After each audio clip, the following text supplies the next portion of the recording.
Jadi hemoroid atau biasa dikenal dengan wasir atau ambien merupakan suatu kondisi pembekakan pembuluh darah balik vena yang terjadi di sekitar area anus atau bagian bawah rektum. Hemoroid dapat terjadi sebagai akibat dari ketegangan selama pergerakan usus besar atau dapat terjadi pada ibu hamil sebagai akibat dari bertambahnya tekanan pada pembuluh vena. Baik, selanjutnya akan dipresentasikan oleh teman saya, Siska.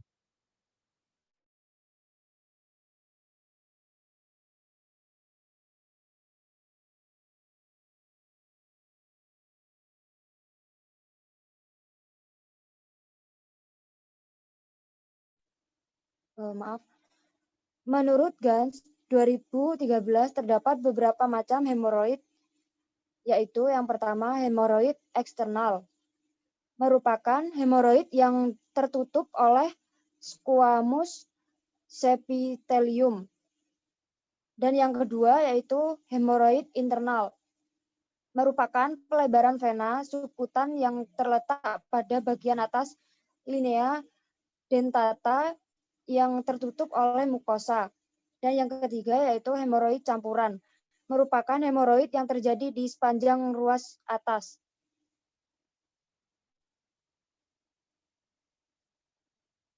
Etiologi penyebab hemoroid ini masih belum diketahui dengan jelas. Namun para ahli menghubungkan hemoroid dengan peningkatan tekanan di pembuluh darah balik vena di sekitar anus. Banyak kasus hemoroid diakibatkan karena terlalu banyak mengejan di toilet akibat sembelit yang berkepanjangan. Selain konstipasi, diare kronis juga dapat mengakibatkan seseorang rentan terkena hemoroid. Beberapa faktor yang dapat meningkatkan risiko terjadinya hemoroid antara lain yaitu obesitas, yang kedua usia, yang ketiga kehamilan, dan yang keempat riwayat keluarga yang mengalami hemoroid, yang kelima terbiasa mengangkat beban benda berat, yang keenam duduk untuk waktu yang lama. Next. Baik, selanjutnya anatomi. Jadi anatominya rektum merupakan bagian utama usus besar yang letaknya paling akhir, terbentang dari kolon sigmoid sampai anus, dan berbentuk lekukan seperti huruf S. 1 inci dari rektum dinamakan kanalis ani.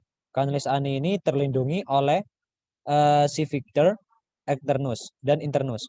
Panjang rektum dan kanalis ani sekitar 15 cm. Secara klinis, usus besar terdiri dari belahan kanan dan belahan kiri, berdasarkan suplai darah yang diterima oleh usus besar. Belahan kanan yakni cecum, kolon ascendens, dan 2/3 proksimal kolon transversum akan mendapat suplai darah dari arteri mesenterika.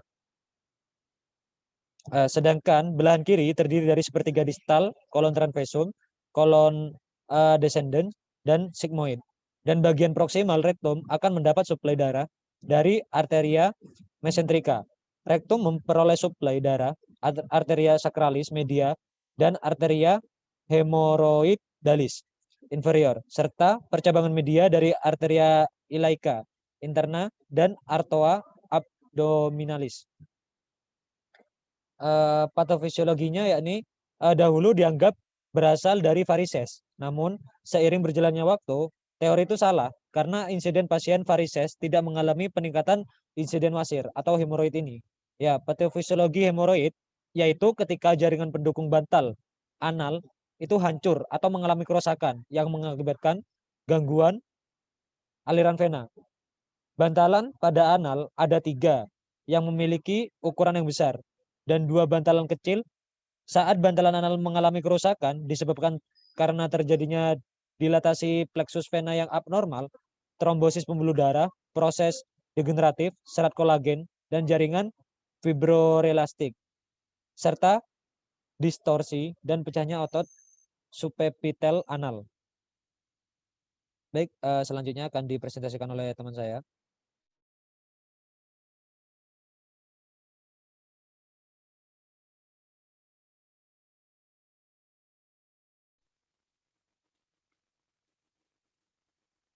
Baik, untuk clinical pathway-nya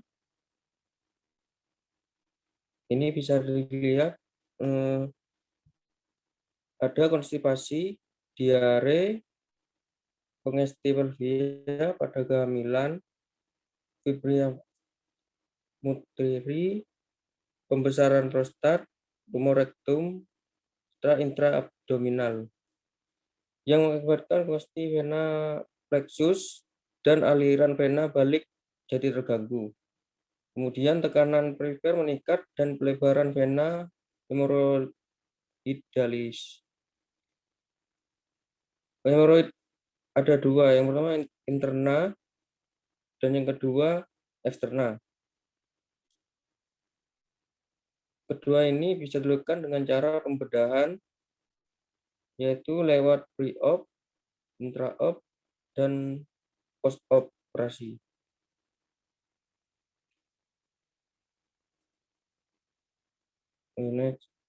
Kemudian manifestasi klinis hemoroid.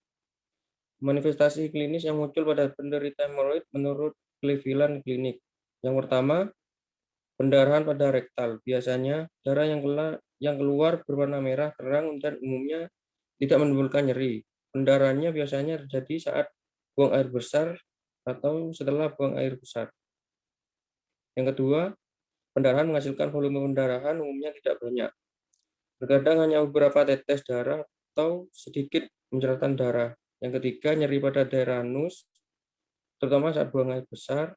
Yang keempat, rasa gatal maupun terbakar pada area anus. Yang kelima, terdapat tonjolan atau prolipsi pada bagian anus saat buang air besar. Tonjolan tersebut dapat kembali dengan sendirinya setelah buang air besar atau dapat didorong kembali ke dalam anus menggunakan tangan.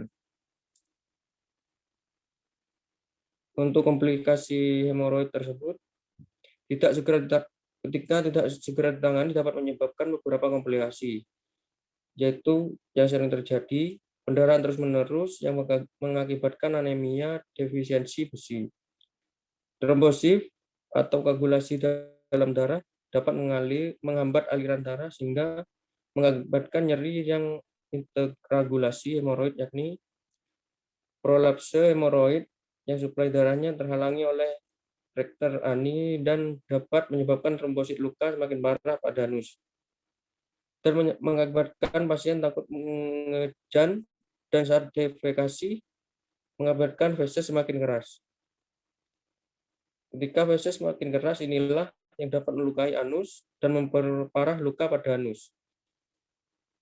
Nah, infeksi pada luka tersebut tidak disegera tangani dapat mengakibatkan infeksi yang terjadi hingga terbentuk nanah atau fistula atau saliran tidak normal dan selaput lendir anus. Untuk pemeriksaan penunjangnya, menurut Prakoso tahun 2017, pemeriksaan fisik yang dilakukan untuk melihat apakah ada pembukaan vena yang menyebabkan prolaps dan juga mengetahui letak prolaps di atas linea dentata atau di bawah linea dentata. Meliputi yang pertama, pemeriksaan colok dubur atau digital rectal examination. Yang kedua, anoskopi. Yang ketiga, kolonoskopi. Yang keempat, sigmoidoskopi. Baik, selanjutnya di sini ada ilustrasi kasus. Jadi ilustrasi kasusnya yaitu Tuan D berumur 48 tahun datang ke rumah sakit dengan keluhan nyeri pada daerah dubur saat BAB dan feses keluar disertai dengan darah merah segar. Tuan D juga mengatakan sudah seminggu tidak BAB. Saat akan mencoba BAB kemarin, Tuan D merasakan nyeri dan mendapati bahwa di anusnya terdapat benjolan. Tuan D mengatakan jika saat ini tidak nyaman duduk karena adanya benjolan di anusnya. Tuan D cemas jika benjolan yang muncul di anusnya merupakan kanker atau tumor yang ganas yang memungkinkan membuatnya dioperasi hingga meninggal. Keluarga pasien mengatakan bahwa pasien tidak pernah mengonsumsi sayur dan buah-buahan. Berat badan pasien 80 kg, 88 kg dan tinggi badan pasien 165 cm. Hasil pemeriksaan TTV menunjukkan TD 135 per 88 mmHg. Terus N-nya itu 105 per menit, RR 20 kali per menit, dan suhunya itu 36 derajat Celcius. Analisis data dan masalahnya. Jadi data penunjangnya, pasien mengeluh nyeri di area dubur saat BAB. Terus DO-nya di sini TD 135,88, N 105 kali per menit, ekspresi pasien tampak menahan nyeri. Etiologinya makanan rendah serat, feses mengeras, perbakaran, penonjolan plektus, nyeri akut terjadi saat BAB. Masalahnya nyeri akut. Yang kedua, DS-nya ini pasien mengatakan tidak menyukai sayuran dan jarang mengonsumsi sayuran. Selanjutnya pasien mengeluh nyeri saat BAB. DO-nya saat MRS pasien belum BAB sama sekali. Terdapat distensi abdomen, terdapat nyeri pada abdomen. Etiologinya makanan rendah serat, usus besar menyerap sebagian pada feses, terus feses mengeras dan konstipasi. Masalahnya konstipasi. Terus yang ketiga, di sini DS-nya pasien mengatakan cemas akan penyakitnya. Pasien mengatakan cemas benjolan di duburnya. Di sini nadi 105 per menit. Ekspresi wajah pasien terlihat gelisah. Pasien tampak tak dapat mengendalikan rasa cemasnya. Etiologinya benjolan pada dubur, lalu perubahan pada status. Terus yang selanjutnya ansietas. Oke, selanjutnya akan dipresentasikan oleh teman saya, Siska.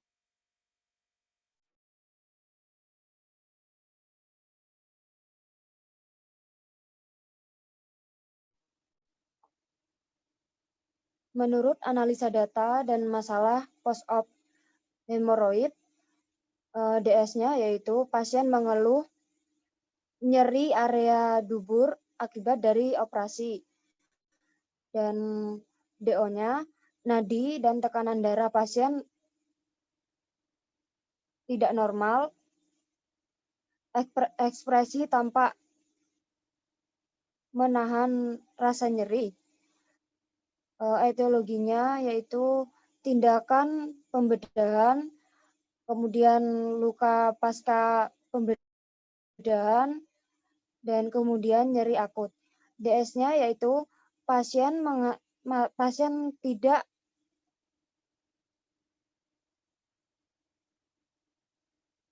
dapat mengatakan tidak dapat tidur atau duduk di kasur dengan baik dikarenakan masih merasakan nyeri pada bagian anusnya. DO-nya pasien terlihat nyaman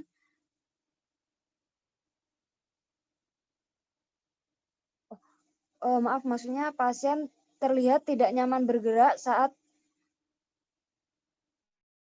pasien dan yang kedua yaitu pasien terlihat menahan rasa nyeri. Etiologinya yaitu prosedur pembedahan dan yang kedua yaitu luka pada operasi. Yang ketiga nyeri dan yang keempat hambatan mobilitas fisik. DO-nya yaitu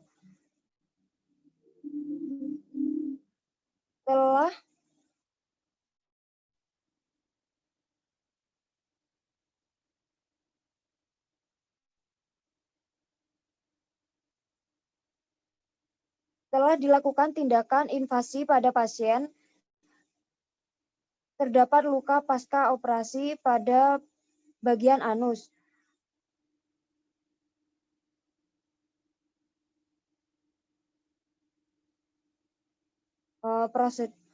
Prosedur pembedahan yang kedua yaitu luka pasca operasi pada bagian anus. Dan masalah yang dialami yaitu nyeri akut, dan yang kedua hambatan mobilitas fisik, dan yang ketiga resiko infeksi. Next.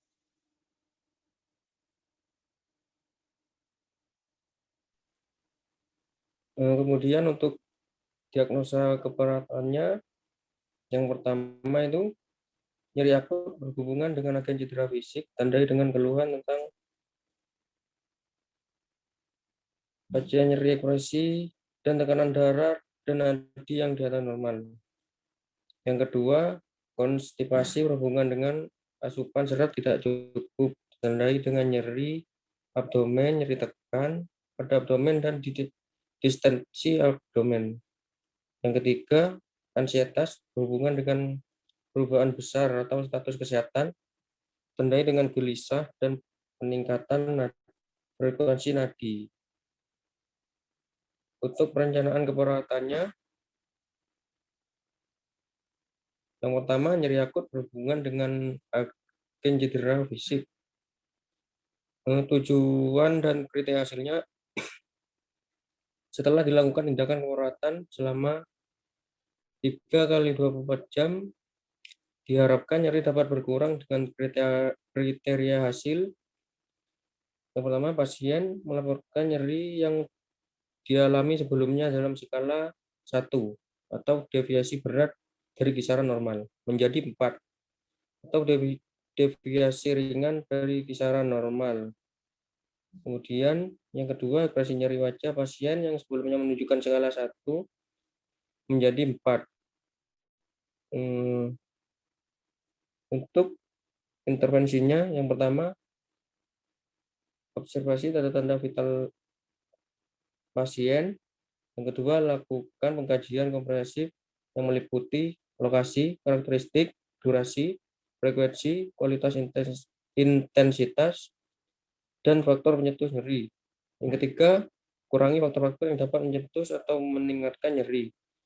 Yang keempat, berikan informasi mengenai nyeri atau penyebab nyeri, lama nyeri, dan antisipasi dari ketidaknyamanan akibat prosedur. Dan yang kelima, kolaborasi dengan tenaga medis yang lain. Untuk rasionalnya, untuk mengetahui keadaan umum pasien. Kedua, untuk mengetahui daerah nyeri, kualitas nyeri, kapan nyeri yang dirasakan, faktor pencetusnya, nyeri, dan berat ringannya nyeri yang dirasakan untuk membantu pasien mengurangi sumber nyeri. Untuk yang kedua, diare berhubungan dengan tidak kemampuan mencerna makanan. Setelah dilakukan tindakan perawatan selama 2 kali 24 jam, maka yang diharapkan hasilnya, yang pertama, indikator, yang pertama kontrol pengurahan feses, yang kedua, nyeri abdomen, yang ketiga, konsistensi fesesnya, yang keempat, peristaltik ususnya. Untuk rasionalnya, yang pertama, identifikasi penyebab diare, yang kedua, identifikasi riwayat pemberian makanan, yang ketiga, monitor warna, volume, frekuensi, dan konsistensi tinja, yang keempat, monitor jumlah pengeluaran diare. Dan dapat dilakukan terapeutik, yang pertama, berikan asupan cairan oral, yang kedua, berikan cairan intravena. Untuk edukasinya, yang pertama, anjurkan makanan porsi kecil dan sering secara bertahap. Yang kedua, anjurkan menghindari makanan untuk gas pedas dan mengandung laktosa. Kemudian kolaborasi pemberian obat pengeras feses. Yang ketiga, gangguan pola tidur berhubungan dengan kurang kontrol tidur. Setelah dilakukan tindakan perawatan selama 2 kali 24 jam, maka yang diharapkan membaik dengan kriteria hasilnya. Yang pertama, keluhan sulit tidur. Yang kedua, keluhan istirahat tidak cukup.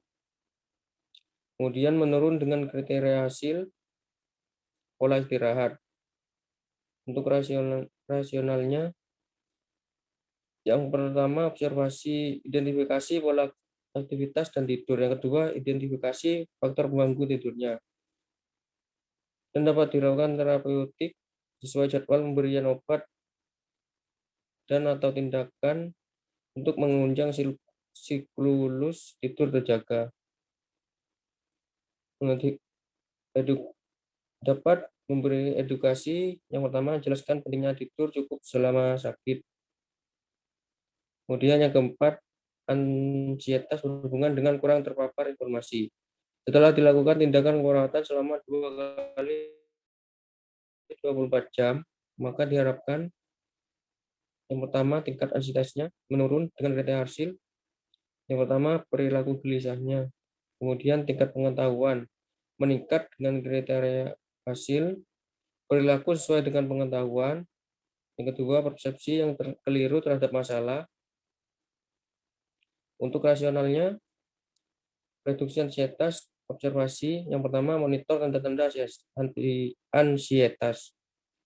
Untuk terapeutnya, yang pertama, diskusikan perencanaan realistis tentang peristiwa yang akan datang. Dan dapat diberikan edukasi yang dengan menjelaskan prosedur termasuk sensasi yang mungkin dialami. Kemudian yang kedua, informasikan secara faktual mengenai diagnosis, pengobatan, dan prognosisnya. Kemudian kolaborasi memberikan obat ansiedesnya.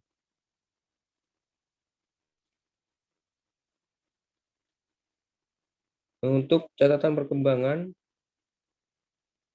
yang pertama dengan diagnosa nyeri akut berhubungan dengan agen cedera fisik ditandai dengan keluhan tentang nyeri ekspresi wajah, nyeri dan tekanan darah dan nadi yang tidak di atas normal.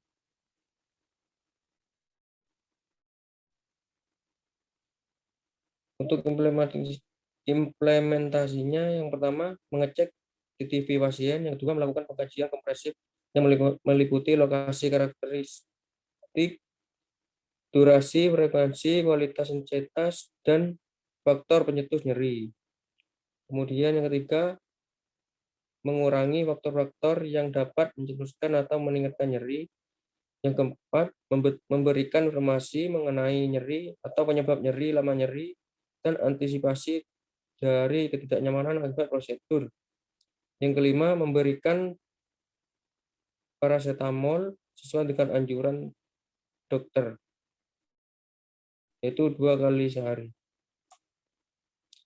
Yang kedua, konstipasi berhubungan dengan asupan serat. Tidak cukup ditandai dengan nyeri abdomen, nyeri tekan pada abdomen, dan distensi abdomen. Yang pertama, menentukan status gizi pasien dan kemampuan pasien untuk memenuhi kebutuhan gizi. Yang kedua, memastikan pasien untuk mengkonsumsi makanan tinggi serat. Yang ketiga,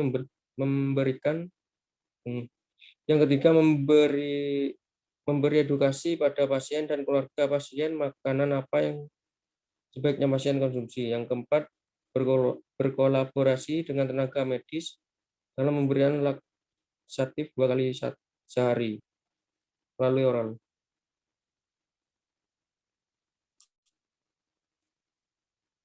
Kemudian ansietas berhubungan dengan perubahan besar atau status kesehatan ditandai dengan gelisah dan peningkatan nadi.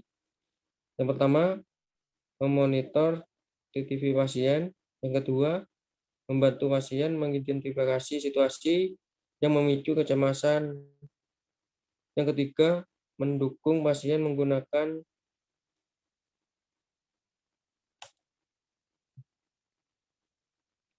selanjutnya, yang terakhir, kesimpulan.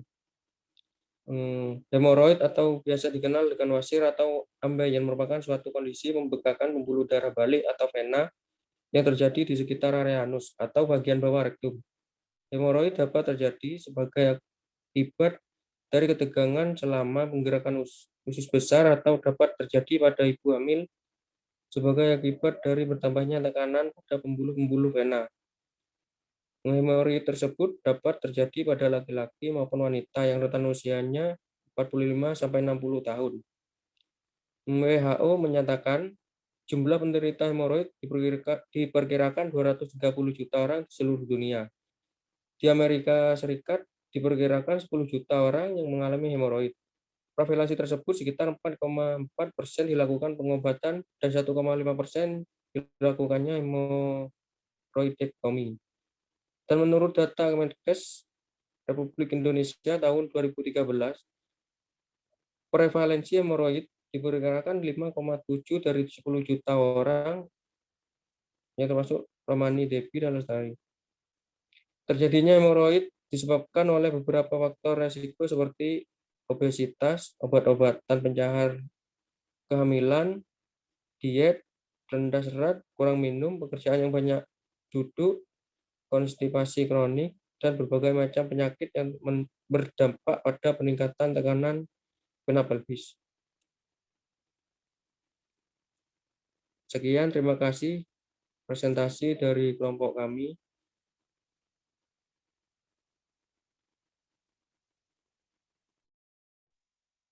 Baik, mungkin cukup itu presentasi dari kelompok kami. Kurang lebihnya mohon maaf. Wassalamualaikum warahmatullahi wabarakatuh. Waalaikumsalam warahmatullahi wabarakatuh. Waalaikumsalam.